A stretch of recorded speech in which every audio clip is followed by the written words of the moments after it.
പക്ഷെ എനിക്കൊന്നറിയാം, യേശുവായിട്ട് നിങ്ങൾ ബന്ധപ്പെട്ടാൽ ഒന്നാമത് നിങ്ങൾക്ക് കിട്ടുന്ന ഏറ്റവും വലിയ സ്വാതന്ത്ര്യം, നിങ്ങൾക്ക് സമാധാനം കിട്ടും. രണ്ട്, ഈ അപ്പച്ചന് കിട്ടിയ രണ്ടാമത്തെ ഗുണമെന്താ? യേശുവിനെ കണ്ടപ്പോൾ ഈ അപ്പച്ചൻ പറയുക, എനിക്ക് പ്രകാശം കിട്ടി.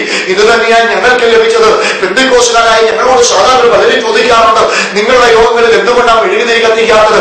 നിങ്ങളുടെ യോഗങ്ങളിൽ എന്തുകൊണ്ടാണ് അതെ പൂത്തിരി സാമ്പാറാണി കത്തിക്കാത്തത്? ഞങ്ങളെ കുറിച്ച് ദൈവത്തിന്റെ വചനം പറയുന്നത്, യേശുവിനെ ഞങ്ങളുടെ ജീവിതത്തിന്റെ സ്വന്തമാക്കിയപ്പോൾ ഞങ്ങൾ നക്ഷത്രങ്ങളായി മാറിക്കഴിഞ്ഞു. പിന്നെന്തിനാ മെഴുകുതിരിയുടെ ആവശ്യം? യേശു വന്നാൽ സഹോദര, ജീവിതത്തിന്റെ ഇരുട്ടുമാകും, നിന്റെ ജീവിതത്തിന്റെ പ്രകാശം ഉണ്ടാകും. തിരുന്നില്ല. യേശുവിനെ കണ്ടപ്പോൾ അപ്പച്ചൻ എന്ത് കിട്ടി? പറയുക, മഹത്വം കിട്ടി. മഹത്വം എന്ന വാക്കിന് ഇംഗ്ലീഷിൽ പറയുന്നത് ഗ്ലോറി.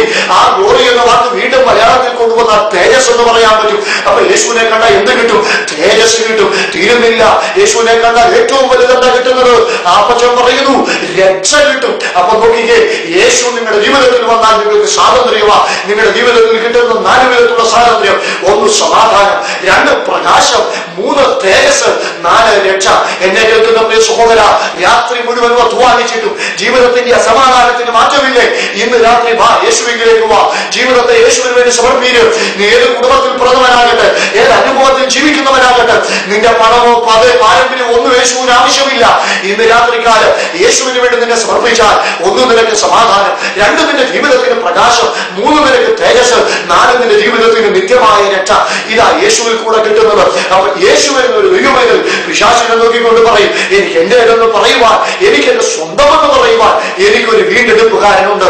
ഈ വീണ്ടെടുപ്പുകാരന്റെ സ്വന്തമായതുകൊണ്ട് ഈ ജീവിതത്തിൽ ഞാൻ അടിമയല്ല.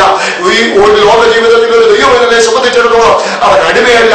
മനുഷ്യൻ അടിമത്വം അനുഭവിക്കുന്ന 3-4 കാര്യങ്ങളാണ് മുന്നേ പറഞ്ഞത്. അസമാധാനം മനുഷ്യന്റെ ഏറ്റവും വലിയ അടിമത്വമാണ്. എത്ര പണം മുടക്കിയാലും അസമാധാനം മാറത്തില്ല.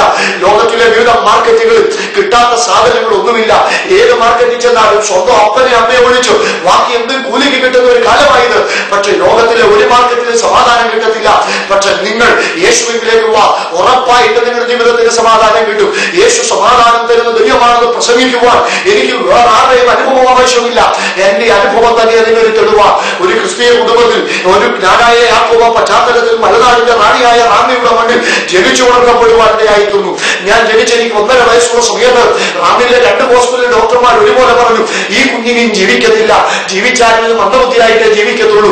അതെ, ഇത് മന്ദബുദ്ധിയായിട്ട് ഒന്നെങ്കിൽ ജീവിക്കും, അല്ലെങ്കിൽ ഇത് ജീവിക്കത്തില്ല. എന്റെ മാതാപിതാക്കളുടെ സമാധാനം നഷ്ടപ്പെട്ടു. കാരണം അവരുടെ ആദ്യത്തെ പുത്രനാണ് ഞാൻ. ജീവിതത്തിന്റെ അസമാധാനത്തിലേക്ക് അവർ കടന്നു വന്നു. പക്ഷേ അവരുടെ ഡോക്ടർമാരുടെ വിധികളെ തിരുത്തി കുറിച്ചേച്ച് അത് എന്റെ ജീവിതത്തിൽ ആകമാനം മാറ്റം വരുത്തി. റാന്നി MSS സ്കൂളിൽ 5ാം ക്ലാസ്സിൽ പഠിക്കുന്ന 8ഉം പൊട്ടും തിരിയാത്ത 10ാമത്തെ വയസ്സ് മുതൽ അഭിഷേകത്തിന്റെ ശക്തി എന്റെ മേൽ പകർന്നേച്ച് കഴിഞ്ഞ 16 വർഷമായി ലോകത്തിന്റെ വിവിധ രാജ്യങ്ങളിൽ യേശു സമാധാനം തരുന്നവനാണെന്നും അടിമത്തം മാറ്റുന്നവനാണെന്നും പ്രസംഗിക്കുവാൻ എനിക്ക് കഴിയുന്നത് എന്റെ അനുഭവത്തിൽ കൂടാ. ഇന്ന് രാത്രി നിങ്ങളുടെ അടിമത്തം എന്തുവാകട്ടെ, യേശുവിലേക്ക് വാ, യേശുവിലേക്ക് വാ. യേശുവിലേക്ക് വന്നാൽ ഉറപ്പായിട്ട് നിങ്ങൾക്ക് സമാധാനം ലഭിക്കും. അപ്പൊ യേശുവുള്ള ദൈവമക്കൾ ജീവിതത്തിൽ അടിമയല്ല. അങ്ങനെയാണെങ്കിൽ യേശുവിനെ സ്വന്തമാക്കിയ ദൈവമക്കൾ ഒരുമിച്ച് ഈ രാത്രി ഒരുമിച്ചൊന്ന് ചേർന്ന് പറ, എനിക്ക് എന്റേതെന്ന് പറയുവാൻ, എനിക്ക് എന്റെ സ്വന്തമെന്ന് പറയുവാൻ എനിക്കൊരു വീണ്ടെടുപ്പുകാരനുണ്ട്. അതുകൊണ്ട് ഞാൻ ഈ ജീവിതത്തിൽ അടിമയല്ല.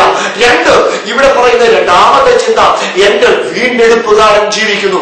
എനിക്കിന്ന് രാത്രികാലം പറയുവാനുള്ള ഏറ്റവും വലിയ വസ്തുതയും ഇത് തന്നെയാണ്. എന്റെ വീണ്ടെടുപ്പുകാരൻ ജീവിക്കുന്നു. ഈ ചിന്ത പറയുമ്പോൾ എന്റെ മനസ്സിലേക്ക് വേഗത്തിൽ ഓടി വരുന്ന ഒരു ചിന്തയുണ്ട്. ഭാരതത്തിന്റെ സ്വാതന്ത്ര്യത്തിനു വേണ്ടി അഹോരാത്രം അധ്വാനിച്ച ഭാരതത്തിന്റെ പുണ്യപുരുഷനാ മഹാത്മാഗാന്ധി. ആ മഹാത്മാവ് മരിച്ചതിന്റെ 3ാമത്തെ ദിവസം അദ്ദേഹത്തിന്റെ കല്ലറയുടെ മുമ്പിൽ ഭാരതത്തിന്റെ പൂങ്കുലെന്ന് വിശേഷിപ്പിക്കുന്ന സരോജിനി നായിഡു കടന്നു വന്നു. അവർ കടന്നു വന്നിട്ട് വിളിച്ചു പറഞ്ഞ വാക്കുകൾ ലോക ചരിത്രത്തിൽ ഇന്നും മാറാത്ത വാക്കുകളാണ്. അവർ പറഞ്ഞത് ഇങ്ങനെയാ, അല്ലയോ മഹാത്മാവേ, അങ്ങ് ജനിച്ചത് ഭാരതത്തിന് വേണ്ടിയാ, അങ്ങ് ജീവിച്ചത് ഭാരതത്തിന് വേണ്ടിയാ, അങ്ങ് മരിച്ചതും ഭാരതത്തിന് വേണ്ടിയാ. അങ്ങയുടെ വിയർപ്പിന്റെ വിലയാ ഭാരതത്തിന്റെ സ്വാതന്ത്ര്യം. അങ്ങ് വിയർപ്പെടുക്കി ഭാരതത്തിന്റെ സ്വാതന്ത്ര്യം നേടിത്തന്നത് കൊണ്ട് അങ്ങ് ഞങ്ങളുടെ ആരാധ്യ പുരുഷനാ. അങ്ങ് തെരുവിലൂടെ വർഗീയ ലഹളകൾ അടിച്ചമർത്തുവാൻ വേണ്ടി മരിച്ചതുകൊണ്ട് ഇന്നങ്ങ് ഞങ്ങളുടെ ആരാധ്യ പുരുഷൻ മാത്രമല്ല, ഇന്നങ്ങ് ഞങ്ങളുടെ ദൈവം കൂടാ. അങ്ങൊരു കാര്യം മനസ്സിലാക്കുക, അങ്ങയെപ്പോലെ ഒരു ആരാധ്യ പുരുഷൻ അങ്ങനെയല്ല. പാലസ്തീനിൽ 2000-ൽ പല വർഷങ്ങൾക്ക് മുമ്പ് രാജന്മാർ അവന് ക്രൂശ് കൊടുത്തു. ആ ആരാധ്യ പുരുഷൻ പുരുഷന്റെ പേര് യേശു എന്നായിരുന്നു. പക്ഷേ അവൻ മരിച്ചതിന്റെ 3-ാമത്തെ ദിവസം അവനിരുന്ന കല്ലറ പൊട്ടിച്ചവൻ പുറത്തു വന്നു. അങ്ങനെയാണെങ്കിൽ 100 കോടി ജനതയുടെ ആരാധ്യ പുരുഷനായ അങ്ങ്, ഭാരതത്തിന്റെ ആരാധ്യ പുരുഷനായ അങ്ങ്, അങ്ങും മരിച്ചിട്ട് 3 ദിവസമായിരിക്കുക. അങ്ങ് പുറത്തു വാ, അങ്ങേക്ക് ഭാരതത്തിൽ ഒത്തിരി കാര്യം ചെയ്യുവാനുണ്ട്. എന്നെ കേൾക്കുന്ന മാന്യ ശ്രോതാക്കളെ, ഭാരതത്തിന്റെ ആരാധ്യ പുരുഷനായ മഹാത്മാവിന്റെ കല്ലറ പ്രതികരിച്ചില്ല. അദ്ദേഹത്തിന്റെ കല്ലറ അടഞ്ഞിരിക്കുക. ഭാരതത്തിന്റെ പൂങ്കുലായ സരോജിനി നായിഡുവിന്റെ വാക്കുകൾ അന്തരീക്ഷത്തിൽ വെറും പാഴ്വാക്കായി കിടക്കുക. പക്ഷെ ഞാൻ പ്രസംഗിക്കുന്ന എന്റെ യേശുവിന്റെ കല്ലറ അടയപ്പെട്ട കല്ലറയല്ല, അത് തുറക്കപ്പെട്ട കല്ലറയാ. നമ്മുടെ പിതാക്കന്മാര് പാടിയതുപോലെ ഉലക മഹാന്മാർ അഖിലരിൽ ഒരുപോൽ കല്ലറയ്ക്കകത്തുറങ്ങുമ്പോൾ നമ്മൾ ആരാധിക്കുന്ന യേശു കർത്താവ് അവൻ കല്ലറയ്ക്കകത്തിരിക്കുന്ന ദൈവമല്ല, അവൻ കല്ലറയെ പൊട്ടിച്ച് ജീവിക്കുന്ന ദൈവമാണ്. അരിസ്റ്റോട്ടലിന്റെ കല്ലറ അടഞ്ഞിരിക്കുന്നു. തത്വജ്ഞാനിയായ പ്ലേറ്റോയുടെ, സോക്രട്ടീസിന്റെ എന്നും വേണ്ട ലോകത്തിലെ തത്വചിന്തകന്മാരുടെ ഒക്കെ കല്ലറകൾ അടഞ്ഞിരിക്കുന്നു. പക്ഷെ ഒരേ ഒരു കല്ലറ, അത് പാലസ്തീനിലെ ഒരേ ഒരു കല്ലറ, അരിമത്തെക്കാരെ യോസഫിന്റെ കല്ലറ തുറന്നിരിക്കുന്നു. പലസ്തീൻ നാടുകളിലേക്ക് ഇടന്നിരുന്നു. നമ്മൾ ഒരുപക്ഷെ ദീർഘമായി ഒന്ന് പഠിക്കുകയാണെങ്കിൽ, സൂക്ഷിച്ച് നിരീക്ഷിക്കുകയാണെങ്കിൽ, യോസഫിന്റെ മക്കളുടെ കൊച്ചുമക്കളുടെ മക്കളുടെ കൊച്ചുമക്കളുടെ ഉടമസ്ഥതയിലായിരിക്കാം ഒരുപക്ഷെ ആ കല്ലറയിരിക്കുന്നത്.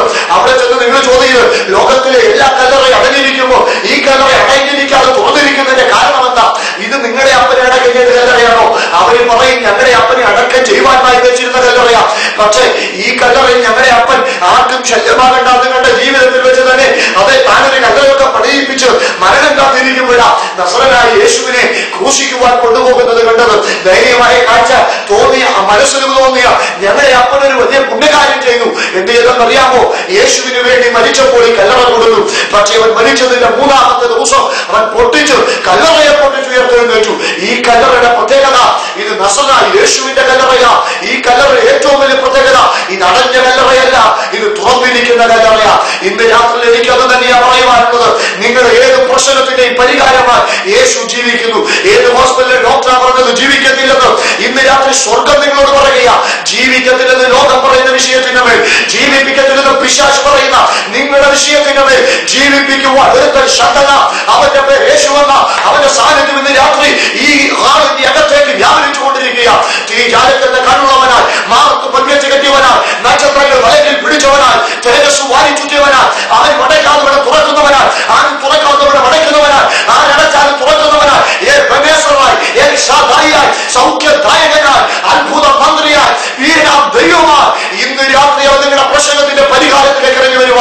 അവൻ കുരുടനെ സൗഖ്യപ്പെടുത്ത ദൈവമാ, അവൻ മുടന്തനെ നടത്തുന്ന ദൈവമാ, അവൻ കുഷ്ഠരോഗിയെ തൊട്ട് സുഖപ്പെടുത്തിയ ദൈവമാ, അവൻ ഭരിച്ചവൻ ഉയർപ്പിച്ച ദൈവമാ. ലാസറിനെ കല്ലറയ്ക്കകത്തിരിക്കുക.